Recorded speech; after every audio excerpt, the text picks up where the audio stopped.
One of the president's targets at the dinner was Arianna Huffington, founder and editor-in-chief of the Huffington Post. I'd be remiss if I didn't congratulate the Huffington Post on their Pulitzer Prize. You deserve it, Arianna. There's no one else out there linking to the kinds of hard-hitting journalism that HuffPo is linking to every single day. Good news, Arianna Huffington is still laughing. So it started off, Arianna, on a good note. Congratulations. And then it takes the turn. Were you still cracking up? Because I think when they say your name, where's it going? Where's it going? What did you think? Oh, no. It was really great fun to have the President of the United States congratulate you on a Pulitzer with any amount of joking. I thought he was fantastic. His cadence was incredible. I think what made it so much fun is that he was clearly having fun. Yes. And Jimmy Kimmel was great, but Jimmy Kimmel was rushing a little bit as though he had a plane to catch. And there's no question that... That's not good for a comedian, is it? Did you think he was rushing? I think he started getting concerned about time, but I thought he was really fantastic. Oh, he was. His jokes were great and really right sort on of target. In the know.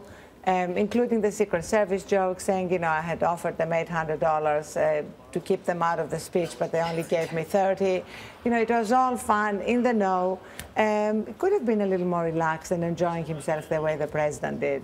Of course, I guess when it's your first time, though, up there.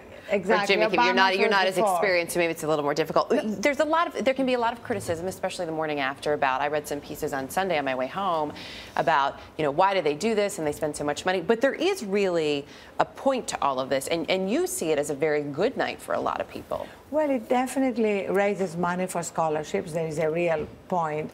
But also, I think it's great to see unlikely people who normally don't communicate with each other actually get to know each other. I mean, at our table, we had Eric Holder and Senator Rand Paul and Daniel Day-Lewis. So you had Hollywood and a very, very conservative senator with Eric Holder, and their wives were talking to each other. And suddenly it's much harder to demonize your opponents. Yes. Yeah, when you get to know each other. Yeah. You know, it's interesting, the pairings that they put together. There was a lot made about Kim Kardashian and Lindsay Lohan. I saw grown men falling over like little puppies.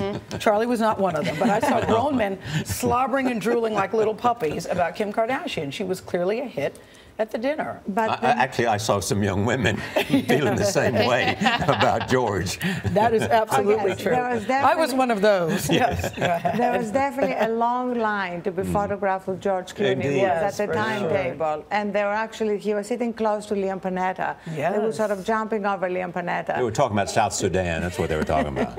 Can I turn this to serious for a moment? There's much now about this commercial that President Clinton has done for the Obama campaign and the Romney reaction saying that they should not be using this the way they are. What's your take? I agree completely. I agree with the Romney campaign. That using the Osama bin Laden assassination, killing, the great news that we had a year ago, in order to say basically that Obama did it and Romney might not have done it, which is the which is the message. You think the president is capitalizing on that? Well, I don't think there should be an ad about that. I think it's one thing to celebrate the fact that they did such a great job. It's one thing to have an NBC special from the Situation Room, which we are going to have this week. Brian Williams is doing a whole thing which interviews everybody on the anniversary. In the Situation Room, which is unprecedented. All that to me is perfectly legitimate.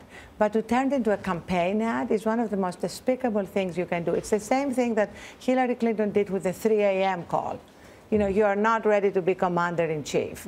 And it's also what makes politicians and political leaders act irrationally when it comes to matters of war, because they're so afraid to be called wimps that they make decisions which are incredibly destructive for the country. I'm sure the president would not have escalated in Afghanistan if he was not as concerned as Democrats are that Republicans are going to use not escalating against them in a campaign. But in a campaign, aren't you supposed to tout your accomplishments of what you've done? But this is not just what this ad does.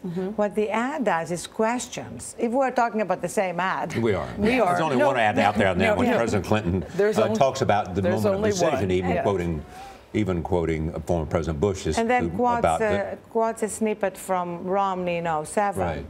And uses that to imply that Romney would not have been as decisive. There is no way to know whether Romney would have been as decisive.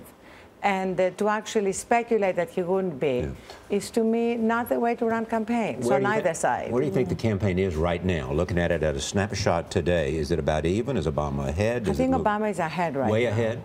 I don't think way ahead, but definitely ahead. In all of the decisive states, yes, I would say if the election were held today, he would win. I think his main vulnerability is going to be the job numbers in October. If they're at 8%? If the economy goes down again and the job numbers dip, that could be a real problem. That could be the October surprise.